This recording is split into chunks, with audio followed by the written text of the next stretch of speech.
ಎಡಪ್ಪಾಡಿ ಪಳನಿಸ್ವಾಮಿ ಮುಖ್ಯಮಂತ್ರಿಯಾಗಿರುವ ಹಿನ್ನೆಲೆಯಲ್ಲಿ ಮಾಜಿ ಸಿಎಂ ಓ ಪನ್ನೀರ್ಸೆಲ್ವಂ ಅಖಾಡಕ್ಕಿಳಿದಿದ್ದಾರೆ. ಮುಂದಿನ ಕಾರ್ಯತಂತ್ರ ರೂಪಿಸಲು ತಮ್ಮ ಬಣದ 11 ಮಂದಿ ಶಾಸಕರ ಜೊತೆಗೆ ಪನ್ನೀರ್ಸೆಲ್ವಂ ಸಭೆ ಕರೆದಿದ್ದಾರೆ.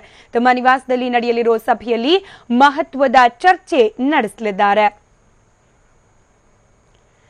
ನಿನ್ನೆಯಷ್ಟೇ ತಮಿಳುನಾಡಿನ ನೂತನ ಮುಖ್ಯಮಂತ್ರಿಯಾಗಿ ಪಳನಿಸ್ವಾಮಿ ಅಧಿಕಾರವನ್ನ ಸ್ವೀಕರಿಸಿದ್ರು, ಪ್ರಮಾಣ ವಚನವನ್ನ ಸ್ವೀಕರಿಸಿದ್ರು. ಅದಾದ ಬಳಿಕ ಸಿಎಂ ಸ್ಥಾನಕ್ಕೆ ಮತ್ತೊಮ್ಮೆ ಹೆಚ್ಚಿಸಿದ್ದ ಪನ್ನೀರ್ಸೆಲ್ವಂ ಕೂಡ ಇವತ್ತು ಅಖಾಡಕ್ಕೆ ರಿ ಎಂಟ್ರಿಯನ್ನ ಪಡೆದುಕೊಂಡಿದ್ದಾರೆ.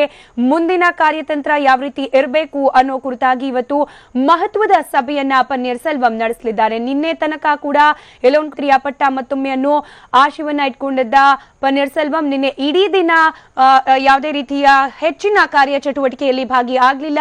ಅತ್ತ ಪಳನಿಸ್ವಾಮಿ ಅವರು ಸಿಎಂ ಆಗಿ ಅಧಿಕಾರ ಸ್ವೀಕರಿಸಿದ ಬೆನ್ನಲ್ಲೇ ಇವತ್ತು ಮತ್ತೊಮ್ಮೆ ಪನ್ನೀರ್ಸೆಲ್ವಂ ಅಲರ್ಟ್ ಆಗಿದ್ದಾರೆ. ಮುಂದಿನ ಕಾರ್ಯತಂತ್ರದ ಕುರಿತಾಗಿ ತನ್ನ ಬೆಂಬಲಿಗರ ಜೊತೆಯಲ್ಲಿ ಸಭೆಯನ್ನ ನಡೆಸ್ತಾ ಇದ್ದಾರೆ. ಇವತ್ತು ಅವರ ನಿವಾಸದಲ್ಲಿ ನಡೀತಾ ಇರುವ ಸಭೆಯಲ್ಲಿ ಅವರ ಬೆಂಬಲಿಗರು ಭಾಗಿಯಾಗ್ತಾ ಇದ್ದು ಮುಂದಿನ ಹೆಜ್ಜೆ ಯಾವ ರೀತಿ ಇಡಬೇಕು ಅನ್ನೋ ಕುರಿತಾಗಿ ಈ ಒಂದು ಸಭೆಯಲ್ಲಿ ಚರ್ಚೆಯನ್ನ ನಡೆಸಲಿದ್ದಾರೆ.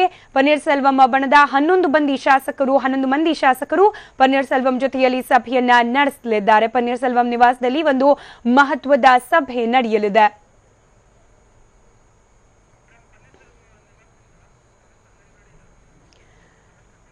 ಇವಾಗ ಮತ್ತಷ್ಟು ಡೀಟೇಲ್ಸ್ ಅನ್ನ ಕೊಡ್ಲಿಕ್ಕೆ ಓ ಪನ್ನೀರ್ಸೆಲ್ವಂ ಅವರ ನಿವಾಸದ ಬಳಿಯಿಂದಲೇ ನಮ್ಮ ಚೆನ್ನೈ ಪ್ರತಿನಿಧಿ ರಮೇಶ್ ಕಂಠೀರವ ನೇರ ಸಂಪರ್ಕದಲ್ಲಿದ್ದಾರೆ. ರಮೇಶ್, ಮತ್ತೊಮ್ಮೆ ಅಲರ್ಟ್ ಆಗಿದ್ದಾರೆ ಪನ್ನೀರ್ಸೆಲ್ವಂ. ಮುಂದಿನ ಹೆಜ್ಜೆ ಯಾವ ರೀತಿ ಇಡಬೇಕು ಅನ್ನೋ ಕುರಿತಾಗಿ ಚರ್ಚೆ ಕೂಡ ನಡೆಸ್ತಿರೋದು. ಸೊ ಯಾರೆಲ್ಲ ಭಾಗಿಯಾಗುವ ನಿರೀಕ್ಷೆ ಇದೆ, ಯಾವ ರೀತಿಯ ನಿರ್ಧಾರವನ್ನ ಕೈಗೊಳ್ಳಬಹುದು ಅನ್ನೋ ಅಂದಾಜು ಸಿಗ್ತಾ ಇದೆಯಾ? ಸ್ಮಿತಾ, ಏನು ಬಂಡಾಯದ ಬಾವುಟ ಹಾರಿಸಿದಂತ ಓ ಪನ್ನೀರ್ಸೆಲ್ವಂ ತಮಗೆ ಬಹುಮತ ಸಿಗತ್ತೆ, ಬಹುಮತದ ಶಾಸಕರು ತಮ್ಮ ಬಳಿ ಬರ್ತಾರೆ, ಅದರ ಮೂಲಕ ಸರ್ಕಾರ ರಚನೆ ಮಾಡ್ತೀನಿ ಅಂತೇಳಿ ಒಂದು ವಿಶ್ವಾಸದಲ್ಲಿದ್ರು. ಆದ್ರೆ ಅವರಿಗೆ ಆ ಅವಕಾಶ ಸಿಗಲಿಲ್ಲ. ಎಡಪ್ಪಾಡಿ ಪಳನಿಸ್ವಾಮಿ ಈಗ ಮುಖ್ಯಮಂತ್ರಿ ಆಗಿದ್ದಾರೆ. ಅವರು ನಾಳೆ ಬಹುಮತ ಯಾಚನೆಯನ್ನ ಮಾಡ್ತಾ ಇದ್ದಾರೆ. ತಮಿಳುನಾಡು ವಿಧಾನಸಭಾ ಅಧಿವೇಶನದಲ್ಲಿ ನಾಳೆ ಬಹುಮತ ಯಾಚನೆಯನ್ನ ಎಡಪ್ಪಾಡಿ ಪಳನಿಸ್ವಾಮಿ ಅವರು ಕೋರ್ತಾ ಇದ್ದಾರೆ.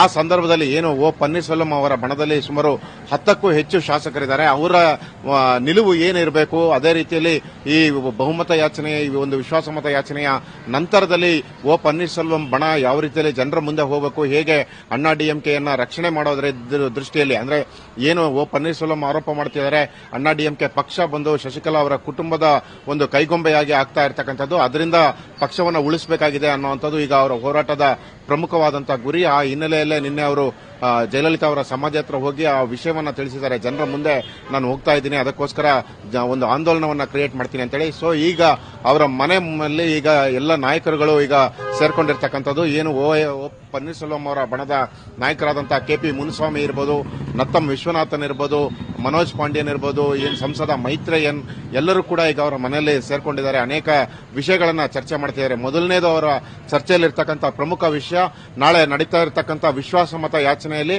ತಮ್ಮ ಗುಂಪಿನ ಶಾಸಕರು 10+1 12 ಮಂದಿ ಇದ್ದಾರೆ.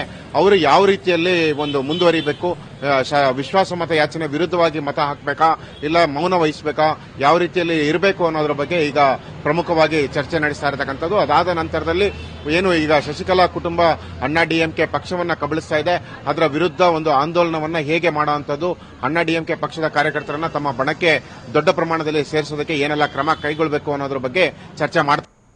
ಸ್ಮಿತಾ, ರಮೇಶ್, ಜೊತೆಗೆ ನಾಳೆ ಪಳನಿಸ್ವಾಮಿ ಅವರು ತಮ್ಮ ಬಹುಮತವನ್ನ ಸಾಬೀತುಪಡಿಸಬೇಕು. ಹೀಗಾಗಿ 10 ಜನ ಶಾಸಕರನ್ನ ಇಟ್ಕೊಂಡಿರುವ ಪನ್ನೀರ್ಸೆಲ್ವಂ ಅವರು ಈ ಸಂದರ್ಭದಲ್ಲಿ ಏನಾದ್ರೂ ಗೇಮ್ ಪ್ಲೇ ಮಾಡ್ಲಿಕ್ಕೆ ಸಾಧ್ಯ ಇದೆಯಾ ಅಂತಂದ್ರೆ ಮತ್ತಷ್ಟು ಮಂದಿ ಶಾಸಕರನ್ನ ತಮ್ಮ ಪಾಳಯಕ್ಕೆ ಸೆಳ್ಕೊಳ್ಳೋ ಪ್ರಯತ್ನವನ್ನ ಮಾಡೋ ಚಾನ್ಸಸ್, ಆ ಮೂಲಕ ಬಹುಮತ ಸಾಬೀತುಪಡಿಸದೆ ಇರೋ ತರ ಮಾಡ್ಲಿಕ್ಕೆ ಏನಾದ್ರು ಸಾಧ್ಯತೆ ಇದೆಯಾ ಅಂತ ಹೇಳಿ? ಸ್ಮಿತಾ, ಅದು ಕೂಡ ಇವರ ಕಾರ್ಯತಂತ್ರದ ಒಂದು ಪ್ರಮುಖವಾದ ಅಂಶ. ಏನು ಈಗಾಗಲೇ ಫ್ಲೋರ್ ಟೆಸ್ಟ್ಗೆ ನಾಳೆ ಕರೆದಿದ್ದಾರೆ. ಏನು ಅಸೆಂಬ್ಲಿಯ ಒಂದು ವಿಧಾನಸಭಾ ಅಧಿವೇಶನ ನಡೀತಾ ಇದೆ. ಈಗಾಗಲೇ ಇರ್ತಕ್ಕಂಥ ಶಾಸಕರು, ಏನು ಶಶಿಕಲಾ ಬಣದ ಶಾಸಕರು ಎಲ್ಲರೂ ಕೂಡ ಒಂದು ರೆಸಾರ್ಟ್ನಲ್ಲಿ ಅಡಗಿಸಿಡಲಾಗಿದೆ. ರೆಸಾರ್ಟ್ನಿಂದ ನೇರವಾಗಿ ಅವರು ವಿಧಾನಸಭೆಗೆ ಬಂದು ಅಲ್ಲಿ ವಿಶ್ವಾಸಮತ ಯಾಚನೆಯ ಒಂದು ಕಲಾಪದಲ್ಲಿ ನಮ್ಮ ಪ್ರತಿನಿಧಿ ರಮೇಶ್ ಮಾಹಿತಿಯನ್ನ ನೀಡ್ತಾ ಇದ್ರು. ನಾಳೆ ತಮಿಳುನಾಡಿನ ರಾಜಕೀಯದಲ್ಲಿ ಮತ್ತೊಂದು ಹೊಸ ಬೆಳವಣಿಗೆಗೆ ಕಾರಣವಾಗ್ತಾ ಇರೋದು. ಯಾಕಂತಂದ್ರೆ ನಾಳೆ ಸಿಎಂ ಆಗಿ ಅಧಿಕಾರವನ್ನ ಸ್ವೀಕರಿಸಿರುವ ಪಳನಿಸ್ವಾಮಿ ಅವರು ಬಹುಮತವನ್ನ ಸಾಬೀತುಪಡಿಸಬೇಕಾಗಿದೆ. ಹಿನ್ನೆಲೆಯಲ್ಲಿ ಪನ್ನೀರ್ ಸೆಲ್ವಂ ಏನು ಸಿಎಂ ಆಕಾಂಕ್ಷಿಯಾಗಿದ್ರು, ಹಾಗೆ ಮಾಜಿ ಸಿಎಂ ಪನ್ನೀರ್ ಸೆಲ್ವಂ ಇವತ್ತು ಮಹತ್ತರವಾದ ಸಭೆಯನ್ನ ನಡೆಸ್ತಾ ಇದ್ದಾರೆ. ಮುಂದಿನ ಹೆಜ್ಜೆ ಯಾವ ರೀತಿಯಾಗಿ ಇಡಬೇಕು, ಮತ್ತಷ್ಟು ಮಂದಿ ಎಐಎಡಿಎಂಕೆ ಶಾಸಕರನ್ನ ತಮ್ಮತ್ತ ಸೆಳೆಯೋಕೆ ಸಾಧ್ಯವಿದೆಯಾ, ಆ ಮೂಲಕ ಪಳನಿಸ್ವಾಮಿ ಅವರ ನಾಳಿನ ವಿಶ್ವಾಸಮತ ಸಾಬೀತುಪಡಿಸುವ ಒಂದು ಪ್ರಯತ್ನಕ್ಕೆ ಮತ್ತಷ್ಟು ಕಂಟಕವನ್ನ ತಂದೊಡ್ಡೋಕೆ ಸಾಧ್ಯತೆ ಇದೆಯಾ ಅನ್ನೋ ನಿಟ್ಟಿನ ಚರ್ಚೆ ಕೂಡ ಇವತ್ತು ನಡೆಸುವ ಸಾಧ್ಯತೆ ಇದೆ. ತಮ್ಮ ಬೆಂಬಲಿಗ ಶಾಸಕರ ಜೊತೆಯಲ್ಲಿ ಸಭೆಯನ್ನ ನಡೆಸ್ತಾ ಇದ್ದಾರೆ ಇವತ್ತು ಪನ್ನೀರ್ ಸೆಲ್ವಂ. ಎಸ್ ರಮೇಶ್, ತಾವು ವಿವರಿಸ್ತಾ ಇದ್ರಿ ಫ್ಲೋರ್ ಟೆಸ್ಟ್ಗೆ ಒಂದ್ ರೀತಿಯ ಅಡ್ಡವನ್ನ ಏರ್ಪಡಿಸುವ ಪ್ರಯತ್ನವನ್ನ ಕೂಡ ಪನ್ನೀರ್ ಸೆಲ್ವಂ ಮಾಡಬಹುದು ಅಂತ ಹೇಳಿ ಮುಂದುವರಿಸಬಹುದು. ಸ್ಮಿತಾ, ಹೌದು, ಏನು ಪನ್ನೀರ್ ಸೆಲ್ವಂ ಇದ್ದಾರೆ. ನಾಳೆ ಏನು ವಿಶ್ವಾಸ ಮತ ಯಾಚನೆಯ ಚರ್ಚೆಯಲ್ಲಿ ಪ್ರಮುಖವಾಗಿ ವಿಷಯಗಳನ್ನ ಪ್ರಸ್ತಾಪ ಮಾಡುವಂತದ್ದು ಏನು ಶಶಿಕಲಾ ಅವರ ಕುಟುಂಬ ವರ್ಗದವರನ್ನ ಮೊತ್ತವಾಗಿ ಜಯಲಲಿತಾ ಅವರು ಮನೆಯಿಂದ ಹೊರಗಟ್ಟಿದ್ರು. ಅವರ ಕುಟುಂಬ ವರ್ಗದವರು ಯಾರು ಕೂಡ ಪಕ್ಷದಲ್ಲಿ ಇರಬಾರ್ದು ಅಂತೇಳಿ ಒಂದು ಮೊದಲಿಂದನೂ ಅವರು ಟರಾವು ಹೊರಡಿಸಿದ್ರು. ಆದ್ರಂತೆ ಅವರ ಮನೆತನದ ಯಾರನ್ನು ಕೂಡ ಪಕ್ಷದಲ್ಲಿ ಸೇರಿಸಿರಲಿಲ್ಲ. ಶಶಿಕಲಾ ಅವರೊಬ್ಬರನ್ನ ಮಾತ್ರ ಇವರು ಮನೆಯಲ್ಲಿ ಬಿಟ್ಕೊಂಡಿದ್ರು, ಬೇರೆ ಯಾರನ್ನೂ ಸೇರಿಸಿರಲಿಲ್ಲ. ಈಗ ಶಶಿಕಲಾ ಪಕ್ಷದ ಪ್ರಧಾನ ಕಾರ್ಯದರ್ಶಿ ಆದ ನಂತರದಲ್ಲಿ ಮುಖ್ಯಮಂತ್ರಿ ಆಗೋದಕ್ಕೆ ಹೊರಟರು. ಅದಾದ ನಂತರದಲ್ಲಿ ತಮ್ಮ ಸಂಬಂಧಿಕರ ಇಬ್ಬರನ್ನು ಕೂಡ ಪಕ್ಷದಲ್ಲಿ ಪ್ರಮುಖ ಹುದ್ದೆಗಳಿಗೆ ಏನು ಪಕ್ಷದ ಉಪ ಪ್ರಧಾನ ಕಾರ್ಯದರ್ಶಿ ಮತ್ತೆ ಸಾಹಿತ್ಯ ವಿಭಾಗದ ಯುವ ವಿಭಾಗದ ಮುಖ್ಯಸ್ಥರನ್ನಾಗಿ ವೆಂಕಟೇಶ್ ಮತ್ತೆ ಉಪ ಕಾರ್ಯದರ್ಶಿಯನ್ನಾಗಿ ದಿನಕರನ್ ಅವರನ್ನ ನೇಮಿಸಿದ್ದಾರೆ. ಇದೆಲ್ಲ ರೈಟ್, ಧನ್ಯವಾದ ರಮೇಶ್ ತಮ್ಮೆಲ್ಲ ಮಾಹಿತಿಗಾಗಿ.